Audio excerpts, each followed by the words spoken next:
जय भीम, जय संविधान, जय भारत. मित्रांनो, आज आपण महत्त्वपूर्ण विषयावर बोलणार आहोत. महत्त्वपूर्ण म्हणजे आपल्या बाबासाहेबांनी बहुजनांचा आवाज उचलण्यासाठी एक वृत्तपत्र निर्माण केले होते. वृत्तपत्र म्हणजे मूक नायक हे वृत्तपत्र मित्रांनो 31 जानेवारी 1920 रोजी बाबासाहेबांनी सुरू केले होते. त्याचं नाव होतं मूक नायक. कारण आपल्या समाजावर आणि बऱ्याच दलित समाजावर खूप अन्याय होत होते. तर त्यांचा आवाज उचलण्यासाठी कुठलेही वृत्तपत्र नव्हतं. पैसे दिले तरी ते आवाज उचलत नव्हते. त्यासाठी त्या अन्यायाला वाचा फोडण्यासाठी डॉक्टर बाबासाहेब आंबेडकरांनी मूक नायक या वृत्तपत्राचा निर्माण केला. आणि त्या वृत्तपत्राला मदत देणारे सुद्धा शाहू महाराज होते, छत्रपती शाहू महाराज. चला आपण थोडक्यात माहिती जाणून घेऊया. चला व्हिडिओमध्ये शेवटपर्यंत तुम्हाला सगळी माहिती देतो मी. चला व्हिडिओला सुरू करूया. कोलंबिया विद्यापीठातून परतलेल्या डॉक्टर बाबासाहेब आंबेडकरांना जगभरामध्ये कुठेही आपल्याला चळवळ उभा करायची असेल तर आपल्याला पहिलं वृत्तपत्र हे तयार करणं गरजेचं आहे हे बाबासाहेबांना कळालं होतं. पण अस्पृश्यांच्या प्रश्नाची, त्यांच्या राजकीय वर्गाची मांडणी करणारं कुठलंही वृत्तपत्र भारतामध्ये नव्हतं.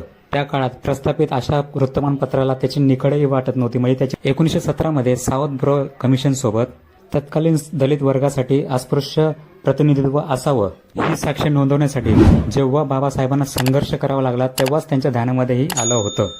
त्यातूनच पहिल्या आंबेडकरी चळवळीच्या मुखपत्राचा जन्म झाला. प्राचार्य हरी नरके अभ्यासक आहेत मोठे, काय बोलतात ते ऐका. तुम्हाला व्हिडिओमध्ये दाखवतो.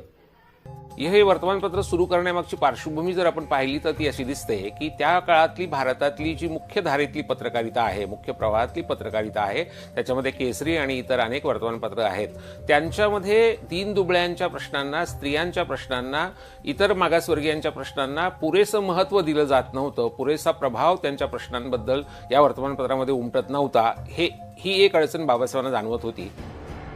31 जानेवारी 1920 रोजी मूक नायक या वृत्तपत्राचा पहिला अंक मुंबईमध्ये प्रसिद्ध झाला. जो दलित वर्ग एवढी वर्ष मूकपणे अन्याय सहन करत होता, त्यांच्या प्रश्नाला वाचा फोडणारा असा हा पत्र मूक नायक. पण कोणतेही वृत्तपत्र, वर्तमानपत्र सुरू करण्यासाठी पैसे हवे असतात. त्या संकटाच्या वेळी छत्रपती शाहू महाराज बाबासाहेबांच्या पाठीमागे उभा राहिले आणि त्या काळी दिलेल्या 2,500 रुपयामध्ये मूक नायक हे वृत्तपत्र तयार झालं.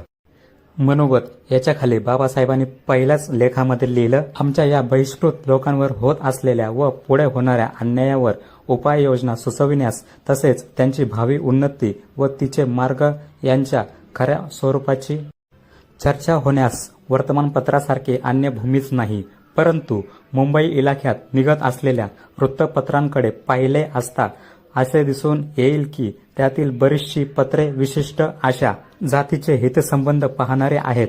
इतर जातीच्या हिताची पर्वा त्यांना नसते. इतकेच नव्हे तर केव्हा केव्हा त्यांना अहितकारक असेही त्यातून प्रलाप निघतात. अशा वृत्तपत्रकारांना आमचा एवढाच विरोध आहे की कोणतीही एखादी जात अन्वत झाली तर तिच्या अन्वतीचा चट्टा इतर जातींनाही बसल्याशिवाय राहणार नाही. जे.व्ही. पवार दलित पॅंथरमध्ये होते, हे सुद्धा काय बोलतात तेही आहे. त्यावेळेला लोकमान्य बाळ गंगाधर टिळक यांचा केसरी हा पेपर होता आणि केसरी पेपरमध्ये बाबासाहेबांना मूक नायकची जाहिरात द्यायची होती. त्यांनी मूक नायकचे जाहिराताचे 3 रुपये आणि मॅटर त्यांच्याकडे पाठवलं, परंतु ती जाहिरातसुद्धा त्यांनी परत पाठवली, त्यांनी छापलेली. म्हणजे पैसे देऊनसुद्धा जाहिरात छापले जात नव्हते. तिथं तुमचे प्रश्नाला ते काय वाचा फोडणार. आणि म्हणून बाबासाहेबांनी केलं, कुठल्याही परिस्थितीत आपल्या सहकार्याला सांगितलं, आपल्याला स्वतःचं एक वर्तमानपत्र पाहिजेच.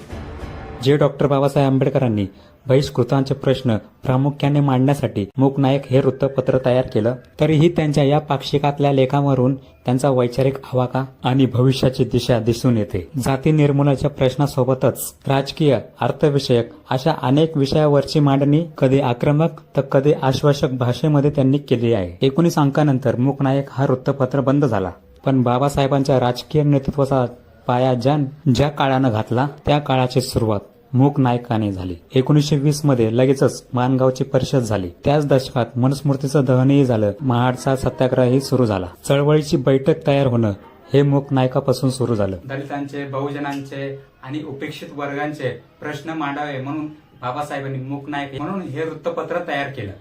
बाबासाहेबांचं म्हणणं होतं की एका विशिष्ट वर्गाकडेच, म्हणजे जे पैशावाले होते त्यांच्याकडेच या वृत्तपत्रांची मक्तेदारी होती. म्हणून बाबासाहेबांनी या सगळ्या बहुजनांसाठी मूक नायक या वृत्तपत्राची स्थापना केली. त्यांचा आवाज उचलण्यासाठी, त्यांचा आवाज दाबला जायचा. हे जे मोठे वर्गातले लोक होते ना, ब्राह्मण, ज्यांच्याकडे जास्त मालमत्ता होती, त्यांनी बहुजनांचा आवाज दाबण्याचा प्रयत्न केला.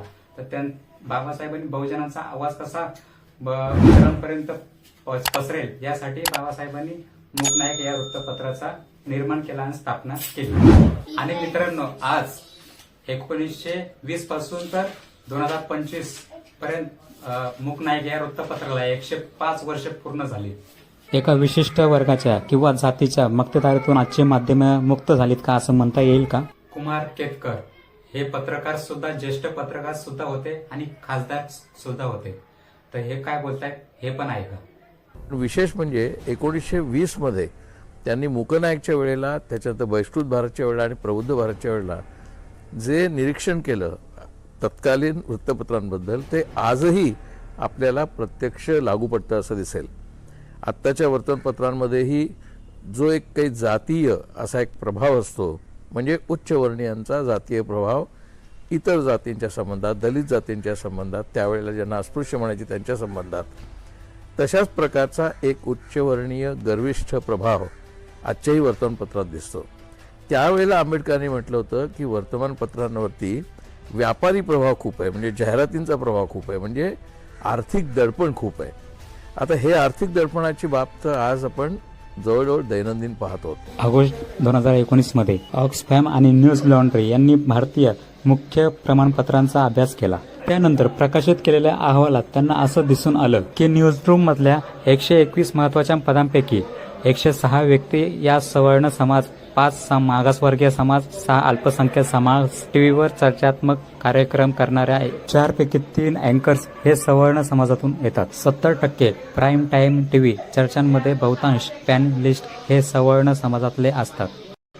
इंग्रजी वृत्तपत्रांमध्ये दलित व आदिवासी समाजातल्या लेखकांचे 5%हून अधिक लेख नसतात. हिंदी वृत्तपत्रामध्ये हा आकडा 10% आहे. बातम्यांविषयक वेबसाईटवर जवळपास 72% प्रकाशित लेख हे सवर्ण समाजातल्या व्यक्तींचे असतात. अभ्यास केलेल्या 12 नियतकालिकांतल्या 972 कव्हर स्टोरीजपैकी केवळ 10 स्टोरीज जाती संबंधी विषयावर होत्या.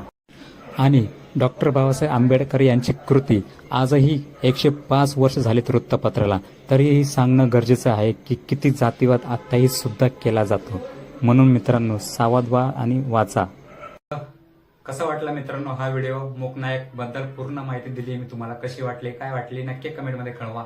आवडले असेल तर नक्की लाईक करा, शेअर करा. जर चॅनलवर जर नवीन असाल तर नक्की सबस्क्राईब करा आणि सगळ्यांना ही माहिती पसरवा मित्रांनो.